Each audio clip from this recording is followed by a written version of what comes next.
ऐसी क्या ज़रूरी बात थी काकारी जो तुम मुझे यहाँ बताने के लिए आ गई हो? शिकारा ने उसे तेज़ नज़रों से घूरते हुए इंतहाई सख्त लहजे में पूछा। आका, मैं आपको इन इंसानों के बारे में बताने आई हूँ जिनके खाने पीने के सामान में आपने मुझे इंसानी होंद मिलाने के लिए भेजा था। काकारी ने कहा। ओ तो क्या हुआ? क्या तुमने उनके खाने पीने के सामान में होंद मिला दिया है? शिकारा ने चौंक कर कहा। नहीं आका, अभी मुझे इसका मौका नहीं मिला है। काकारी ने कहा। क्या मतलब? भूपत ने तो बताया था कि वो सुबह के वक्त ही जंगलों में दाखिल हो गए थे। उनके आने की इत्तला मिलते ही मैंने तुम्हें उनकी तरफ भेज दिया था। अब दोपहर हो रही है। क्या अभी तक उन्होंने खाने पीने का कोई सामान इस्तेमाल नहीं किया है जो तुम अभी तक उनके खाने में इंसानी होंद शामिल नहीं कर सकी हो? शिकारा ने उसे तेज़ नज़रों से घूरते हुए कहा। वो मुसलसल जंगल में आगे बढ़ रहे थे आका। मैं गैबी हालत में उनके साथ थी। रास्ते में उन्होंने ना पानी पिया था और ना ही खाने की कोई चीज़ मुंह में डाली थी। जब वो मुसलसल चलते चलते थक गए तो वो जंगल में एक जगह आराम करने के लिए रुक गए और वहीं उन्होंने अपने खाने पीने का सामान निकालना शुरू कर दिया था।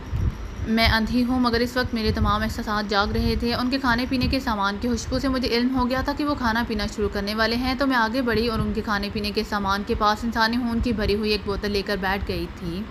लेकिन इससे पहले कि वो खाने पीने का सामान खोलते, अचानक उन पर डमागों ने हमला कर दिया। डमागों को वहाँ आते देखकर मैं डर गई और फ़ौरन वहाँ से भाग निकली थी, क्योंकि इन जंगलों में डमागे मुझे हैवी हालत में होने के बावजूद आसानी से देख सकते थे और अगर उनमें से कोई डमागा मुझ पर हमला कर देता तो वो मुझे नुकसान भी पहुँचा सकता था।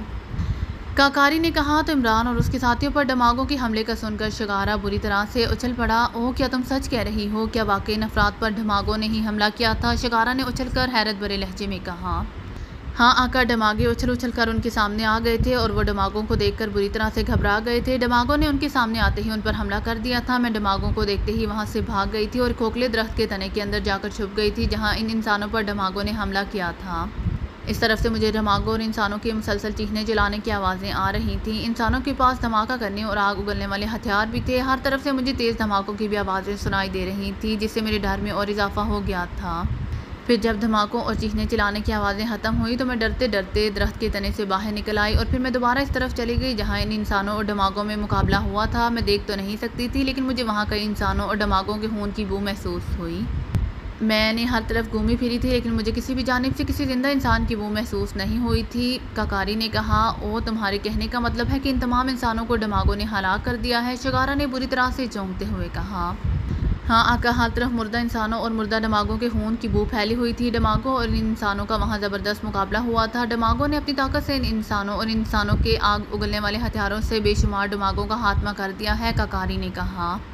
मुझे इन सब की हलाकत से ही मतलब था। वो हमारे हाथों हलाक होते या डमागों ने उन्हें हलाक कर दिया है। मेरे लिए ये खुशी की बात है। अब मैं कटांगा देवी को अपने काबू में करने का अमल आसानी से कर सकता हूँ, शिकारा ने मुसरत भरे लहजे में कहा। उसी लम्हे उसे झोंपड़ी के बाहर से कदमों की आवाज़ सुनाई दी।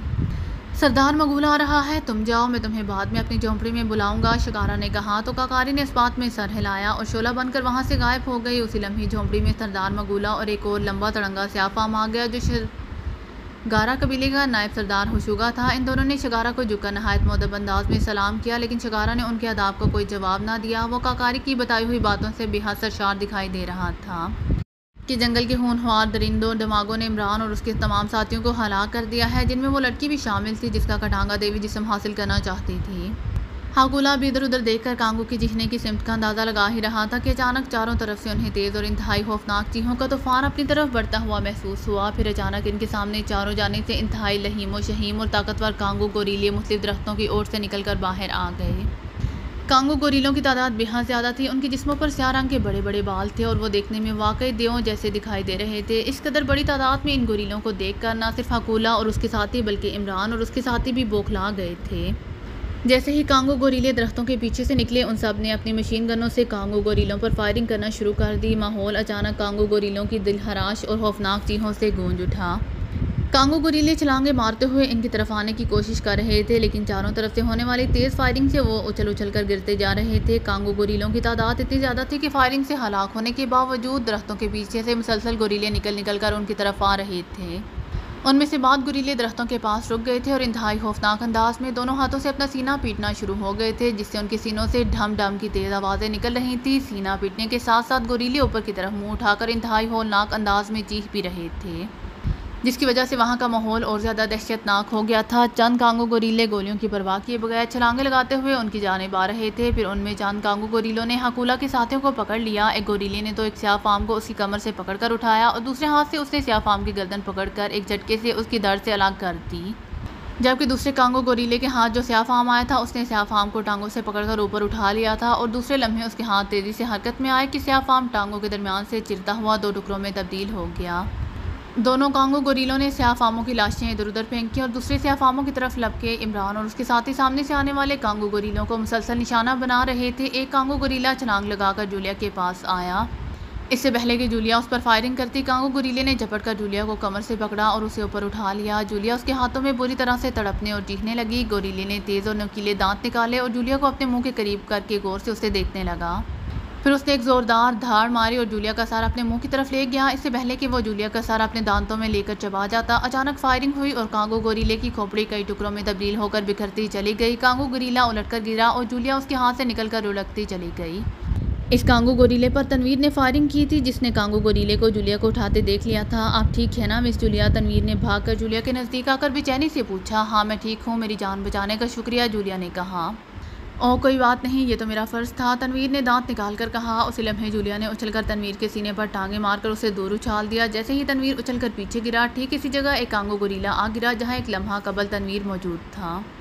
तनवीर को टांगे मारकर दूर उछालते ही जूलिया भी तेज़ी से करवटें बदलती हुई पीछे हट गई थी। कांगो गोरीले ने पलटकर तनवीर की तरफ छलांग लगाई ही थी कि उसी लम्हे तनवीर ने मशीन गन का रुख उसकी तरफ करते हुए लेटे लेटे फायरिंग कर दी।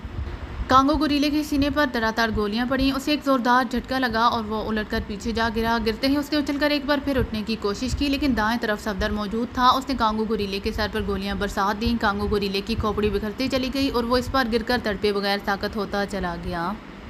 इमरान की तरफ एक साथ 4 कांगो गोरीलों ने छलांगें लगाई थी। वो इमरान पर झपट झपट कर हमले कर रहे थे और इमरान उनसे बचने के लिए लंबी लंबी छलांगें लगा रहा था। कभी वो गोरीलों के दाएं बाएं से निकल जाता था और कभी वो गोरीलों की सरों के ऊपर से कलाबाजियां खाते हुए दूसरी तरफ आ जाता। लेकिन ये चारों कांगो गोरीले जैसे इमरान के ही पीछे पड़ गए थे। इमरान के हाथ में मशीन पिस्टल था। वो छलांगें लगाता हुआ इन गोरीलों पर गोलियां बरसाकर एक कांगो गोरीले को हलाक करता, तो उसकी जगह एक और कांगो गोरीला उनमें शामिल हो जाता, जिससे फिर उनकी तादाद 4 हो जाती और वो चारों कांगो गोरीले इंतहाई खौफनाक अंदाज में इमरान को दबोचते, उसे पंजे मारने और उस पर छलांगे लगाकर उसके ऊपर गिरने की कोशिश कर रहे थे। एक बार इन चारों कांगो गोरीलों ने एक साथ इमरान पर छलांगे लगाए। इमरान ने फ़ौरन उल्टी कलाबाजी दिखाई और फिर रुके बगैर उल्टी कलाबाजियाँ खाता हुआ उनसे पीछे हटता चला गया। चारों कांगो गोरीले एक दूसरे से टकरा कर गिरे, लेकिन फ़ौरन उठ खड़े हुए और इमरान को कलाबाजियाँ खाते देखकर हाथों और पैरों के बाल उसकी जानिब दौड़ना शुरू हो गए। इमरान ने उल्टी कलाबाजियाँ खाते हुए एक लंबी उल्टी कलाबाजी खाई और पैरों के बाद सीधा होकर खड़ा हो गया। उसने इन चारों गोरीलों को तेज़ी से अपनी जानिब आते देखा तो उसने बेहतियात झबड़े बेच लिए। तुम ऐसे नहीं मानोगे, इमरान के मुँह से गराहट भरी आवाज़ निकली। उसने मशीन पिस्टल अपनी पतलून की बेल्ट में उड़सा और लिबास की जेब से एक लंबी नाल वाली गन निकाली। इस गन की नाली का सुराख काफ़ी खुला था और ये गन किसी बड़े रिवॉल्वर जैसी दिखाई दे रही थी। गन का चैम्बर भी था जो आम रिवॉल्वरों के चैम्बर से काफ़ी बड़ा और लंबा था। उसमें गोलियां भी मौजूद थीं। इमरान ने लंबी नाल वाली गन का रुख इन कांगो गोरीलों की जानिब किया जो भागते हुए उसकी तरफ आ रहे थे। फिर उसने गन का ट्रैगर दबा दिया। गन को एक झटका लगा और उसकी नाल से एक लॉन्ग बेल्ट निकल कर बिजली से भी ज़्यादा तेज़ रफ्तारी से इस गोरीले के सीने में जा घुसी। कांगो गोरीले को एक ज़ोरदार झटका लगा और वो उछला ही था कि एक ज़ोरदार धमाका हुआ और उसके टुकड़े बिखरते चले गए। उसके दाएं तरफ मौजूद दूसरे गोरीले का सर उड़ गया था और बाकी 2 गोरीले भी धमाके की वजह से दूर जा गिरे थे, इससे पहले कि वो दोनों गोरीले उठकर फिर इमरान की जानिब लपकते। इमरान ने उन पर एक लॉन्ग बुलेट फायर कर दी। दोनों गोरीलों को गोलियां लगीं और फिर धमाकों से उनके जिस्मों के टुकड़े बिखरते चले गए। ये लॉन्ग बेल्ट्स प्लास्टिक बेल्ट्स थीं जो फायर होने के चंद ही सेकंड बाद किसी बम की तरह फट जाती थी। इमरान ने इन चारों कांगो गोरीलों को हलाक करते ही दाएं बाएं से आने वाले गोरीलों पर ब्लास्टिंग बुलेट्स फायर करना शुरू कर दी। धमाकों से कांगो गोरीलों को हलाक होते देखकर इमरान के साथियों ने भी अपने थैलों से रॉड्स बम निकाल कर इन गोरीलों की जानिब उछालने शुरू कर दिए, जिससे माहौल तेज़ धमाकों से गूंजने लगा और गोरीलों के टुकड़े बिखरते चले गए। कैप्टन शकील और सफदर भी जान लड़ाते हुए इन गोरीलों का मुकाबला कर रहे थे। जवाना और जोसेफ पहले तो गोरीलों पर फायरिंग करते रहे, फिर जब उनकी मशीन गनों के मैगजीन ख़त्म हुए तो उन्होंने अपनी टांगों के साथ बनी हुई बेल्ट से बड़े बड़े हंजर निकाले और 10 ब-10 कांगो गोरीलों के मुकाबले पर आ गए। गोरीले जैसे ही उन पर झपटते वो उन्हें हंजरों से जख्मी करते हुए दूसरी तरफ निकल जाते और फिर पलटकर होती इन गोरीलों पर हमले करना शुरू कर देते थे। अब तक वो हंजरों की मदद से मुतअद्दिद कांगो गोरीलों का खात्मा कर चुके थे। जब इन सब ने गोरीलों पर रॉड्स बम बरसाने शुरू किए तो इनसे कांगो गोरीलों का ज़्यादा जानी नुकसान होना शुरू हो गया था। ज़ोरदार धमाकों की आवाज़ों ने कांगो गोरीलों को बेहद डरा दिया था और अब वो हमला करने के बजाय अपनी जानें बचाने के लिए इधर उधर भाग रहे थे। हकूला और उसके साथियों ने भी फायरिंग करने के साथ साथ इन गोरीलों पर बमबारी करना शुरू कर दी थी, जिससे गोरीले डर कर वहां से भाग उठे थे। कुछ ही देर में मैदान साफ हो गया। उनकी चारों तरफ कांगो गोरीलों की कटी फटी लाशें बिखरी हुई थी। कांगो गोरीलों के हाथों हकूला के भी कई साथी मारे गए थे। बाकी बच जाने वाले कांगो गोरीलों को वहां से भागते देखकर इन सब की जानों में जैसे जान आ गई थी। वो सब एक जगह इकट्ठे हो गए और वहां बिखरी हुई कांगो गोरीलों की लाशें और उनके टुकड़े देखने लगे। बड़े खौफनाक अंदाज में हमला किया था कांगो गोरीलों ने और उनकी तादाद भी बहुत ज़्यादा थी। जूलिया ने हर तरफ बिखरा हुआ खून देखकर एक ज़ोरदार झुरझुरी लेते हुए कहा, हाँ, शुक्र करो कि बहुत से गोरीले धमाकों से डर कर भाग गए हैं, वरना ये गोरीले इतनी आसानी से भागने वाले नहीं होते। ये जब तक अपना शिकार ना पकड़ लें मुसलसल हमले करते रहते हैं, चाहे उनके साथ आने वाले उनके अपने साथी गोरीले क्यों ना हलाक हो जाएं। इमरान ने कहा, कांगो गोरीलों का हमला इस कदर तेज़ और शदीद था कि हमें सोचने समझने का मौका ही नहीं मिला था। ये तो शुक्र है कि हमारी मशीन गन्नें हमारे हाथों में ही थी। अगर ये मशीन गन्नें हमें अपने थैलों से निकालनी पड़ती तो हम शायद ही इन गोरीलों से बच पाते। सफदर ने कहा, जोसेफ फिर कुकाला ने हमें पहले ही बता दिया था कि ये जंगल खतरात से भरा हुआ है और हमें हर कदम पर मौत का सामना करना पड़ सकता है। इमरान ने कहा, कोका कोला, ये कोका कोला कौन है? जूलिया ने हैरान होते हुए पूछा। हकूला के नाम से हाँ हटाकर अगर कुका लगा दो तो ये कोका कोला ही बन जाएगा। इमरान ने कहा। तो वो सब सुनकर मुस्कुरा दिए। बमों से हलाक होने वाले गोरीलों के खून के चिंटे इन पर भी गिरे थे, जिसकी वजह से उन सब के जिस्मों पर भी खून लगा था, जिसकी वजह से उनके हुलिये अच्छे खासे बिगड़ गए थे। हमें ये जगह फ़ौरन छोड़ देनी चाहिए। यहाँ खून और कांगो गोरीलों की लाशें बिखरी हुई हैं। कुछ ही देर में ये जगह खून शाम हशरातुल अर्ज़ और गोश्त और दरिंदों से भर जाएगी। फिर हमें यहाँ से निकलना मुश्किल हो जाएगा। जोसेफ ने कहा। तो इन सब ने इस बात में सर हिला दिए। उन्होंने वहाँ बिखरा हुआ अपना सामान समेटा और थैले अपने कांधों पर लटका कर वहाँ से निकलते चले गए। वो घने दरख्तों के बीचों बीच चल रहे थे ताकि अगर जंगल के गोश्त और दरिंदे इस तरफ आएँ तो वो उनसे बच सकें। तुम्हारे कितने साथी कांगो गोरीलों का शिकार हुए हैं हकूला? इमरान ने हकूला से मुखातिब होकर पूछा। मेरे 6 साथी हलाक हुए हैं, हकूला ने अफसोस भरे लहजे में कहा। इन सबको कांगो गोरीलों ने बुरी तरह से चीर फाड़ कर रख दिया था और उनकी लाशें कांगो गोरीलों की लाशों के नीचे दब गई थी, वरना हम उनकी बाकियात इकट्ठी करके उन्हें कहीं दफन कर देते। इमरान ने कहा। तो हकूला ने इस बात में सर हिला दिया। मुझे इस बात का अंदाज़ा नहीं था कि कांगो गोरीले इतनी बड़ी तादाद में और इस तरह से अचानक हम पर हमला कर देंगे। मुझे तो ऐसा लग रहा था जैसे सारे जंगल के कांगो गोरीले इकट्ठे हो गए हों और उन्होंने हम पर हमला कर दिया हो। अगर हम उन पर फायरिंग करने के साथ साथ बम ना बरसाते तो वो अब तक हमारे मुकाबले पर होते और मरते मरते भी हम में से ना जाने और कितनों को हलाक कर देते। हकूला ने कहा। बहरहाल हमें तुम्हारे साथियों की हलाकत का अफसोस है, शायद उनकी मौत ही उन्हें यहाँ खींच लाई है। इमरान ने कहा। अब उनकी हलाकत पर अफसोस करने के सिवा और हम कर भी क्या सकते हैं? हकूला ने फीकी सी मुस्कुराहट से कहा। तो इमरान ने इस बात में सर हिला दिया। हमें हकूला की बात पहले ही मान लेनी चाहिए थी। जूलिया ने कहा। कौन सी बात? तनवीर ने पूछा। उसने कहा था कि हमारे लिए इस जगह आराम करना खतरनाक हो सकता है। ये हमें उस महफूज मुकाम की तरफ ले जा रहा था जहाँ पुरानी मचानें लगी हुई थी। अगर हम वहाँ रुकने की बजाय इन मचानों की तरफ आ जाते तो शायद हमें इस तरह कांगो गोरीलों का मुकाबला ना करता पड़ता। जूलिया ने कहा। बहरहाल जो होना था वो हो गया, अब होने को टाला तो नहीं जा सकता। सफदर ने कहा। तो वो सब खामोश हो गए। क्या तुम हमें इन्हीं मचानों की तरफ ले जा रहे हो जिनके बारे में तुमने बताया था? इमरान ने हकूला से मुखातिब होकर पूछा। हाँ, जंगल की ज़मीन पर हर तरफ मौत फैली हुई है। मचाने चूँकि दरख्तों के ऊपर हैं इसलिए हम ज़मीन की बजाय उन मचानों में ज़्यादा महफूज रह सकते हैं। हकूला ने जवाब दिया। तुमने वो मचाने कब देखी थी? जवाना ने उससे पूछा। मैं 2-3 माह पहले जब यहाँ चंद शिकारियों को ढूंढने के लिए आया था जो इन जंगलों में कहीं खो गए थे। उनके पास एक ट्रांसमीटर था जिससे उन्होंने मुझे कॉल की थी। वो जंगल के दरिंदों से बचकर भागते हुए एक गहरे गड्ढे में गिर गए थे। मैं अपने चंद साथियों के साथ उन्हें गड्ढे से निकाल कर ले जाने के लिए आया तो मुझे वो मचाने दिखाई दी थीं। क्योंकि हम सारा दिन शिकारियों को ढूंढते रहे थे इसलिए हमें वहाँ रात हो गई थी। हम रात गुजारने के लिए जाए पनाह ढूंढ रहे थे तो मुझे वो मचाने दिखाई थी। मचाने मजबूत और काफ़ी साफ़ सुथरी थीं। इनमें किसी जानवर ने मस्कर नहीं बनाया था, इसीलिए हमने रात इन मचानों में गुजारी थी और फिर हम अगले दिन अपने शिकारी साथियों को लेकर वापस चले गए थे। हकूला ने कहा। तो क्या तुम्हें यकीन है कि अब भी वो मचाने सलामत होंगी और इन मचानों में परिंदों और ख़ास तौर पर बंदरों ने अपने मस्कर नहीं बनाए होंगे जो दरख्तों पर ही रहते हैं? जोसेफ ने पूछा। मचाने काले दरख्तों पर बनाई गई हैं और तुम शायद नहीं जानते कि इन जंगलों के काले दरख्तों से अजीब सी बू फूटती रहती है जिन्हें अगर काट भी लिया जाए तो उनकी बू ख़त्म नहीं होती। इस बू से परिंदे और बंदर ही नहीं सारे जंगल के जानवर दूर रहते हैं।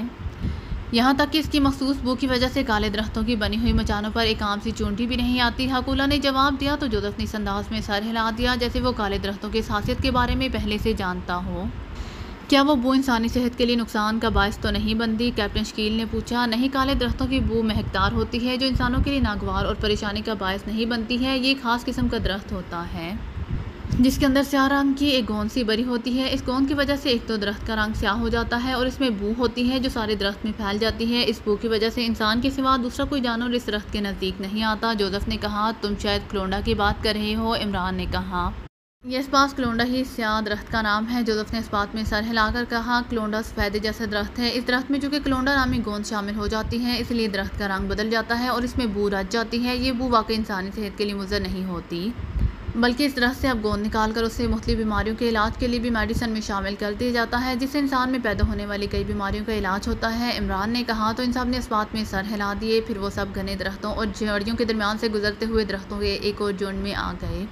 दरख्तों का ये झुंड काफ़ी बड़ा था। इस झुंड में दरख्त एक दूसरे के साथ मिले होने की बजाय एक दूसरे से काफ़ी फासले पर थे। दरख्तों का फैलाव चूँकि काफ़ी ज़्यादा था इसीलिए ऊपर से बहुत से दरख्त एक दूसरे से मिले हुए दिखाई दे रहे थे। इन दरख्तों की मोटी शाहों को जोड़कर और क्लोंडा दरख्त के तख्तों को काट कर मचाने बनाई गई थीं जो बेहद मजबूत और पुरकशिश थी। वहाँ बेशुमार दरख्तों पर मचाने बनाई हुई थी जो शायद ज़्यादा तादाद में आने वाले शिकारियों ने अपनी सहूलत के लिए वहाँ बनाई थी। मचाने चूँकि दरख्तों के ऊपर बनाई गई थी इसीलिए उन पर चढ़ने के लिए दरख्तों के तनों पर लकड़ियों के लंबे लंबे टुकड़े काट कर उन्हें सीढ़ी के अंदाज में जोड़ दिया गया था। ये सीढ़ियाँ भी हाथ से मजबूत थी जो मचानों तक जाती हुई दिखाई दे रही थीं। दरख्तों के गिर्द खुशचाड़ियों की घास के बड़े बड़े ढेर लगे हुए थे जो शायद इन सीढ़ियों को इन जानवरों से छुपाने के लिए रखे गए थे जो इंसानों की तरह सीढ़ियाँ पकड़कर चढ़ सकते थे। मचाने काफ़ी बड़ी थीं। इनमें चंद मचाने ऐसी थी जो काफ़ी बड़ी थी और उनमें 10 से ज़्यादा अफराद रुक सकते थे। हकूला और उसके साथी तो अलग अलग मचानों में चले गए, लेकिन इमरान और उसके साथी इस बड़ी मचान में आ गए जो हाथ से खुली, हवादार और साफ़ सुथरी थी। उनमें एक मामूली चूंटी भी रेंगती हुई दिखाई नहीं दे रही थी। अलबत्ता मचानों में हल्की हल्की मगर कसीदी सी बू जरूर फैली हुई थी। शायद यही क्लोंडा की मखसूस बू थी जिसकी वजह से कोई जानवर या हशरातुल अर्ज़ इन मचानों में नहीं आते थे। तमाम मचाने एक जैसी थी जो 3 अतराफ से बंद थी और उनका सामने वाला हिस्सा खुला हुआ था। मचान पर बाकायदा स्याह तख्तों की छतें भी डाली गई थीं जो उन्हें वहाँ से होने वाली अचानक और तेज़ बारिश से भी बचा सकती थीं। किसी कारीगर ने बड़ी सफाई और महारत से ये मचाने बनाई हैं। जूलिया ने मचान का जायज़ा लेते हुए तारीफ़ी लहजे में कहा, वाकई इस मचान को देखकर तो ऐसे लगता है जैसे हम किसी लकड़ी के फ्लैट के बड़े कमरे में मौजूद हों। सफदर ने कहा, काश हम पहले ही यहाँ आ गए होते तो हमारे साथ वो अफराद भी होते जो कांगो गोरिल्लों की दरिंदगी का शिकार हो गए हैं। कैप्टन शकील ने कहा, उनके मुकद्दर में मौत थी और मुकद्दर को किसी सूरत भी नहीं डाला जा सकता है। सफदर ने जवाब दिया।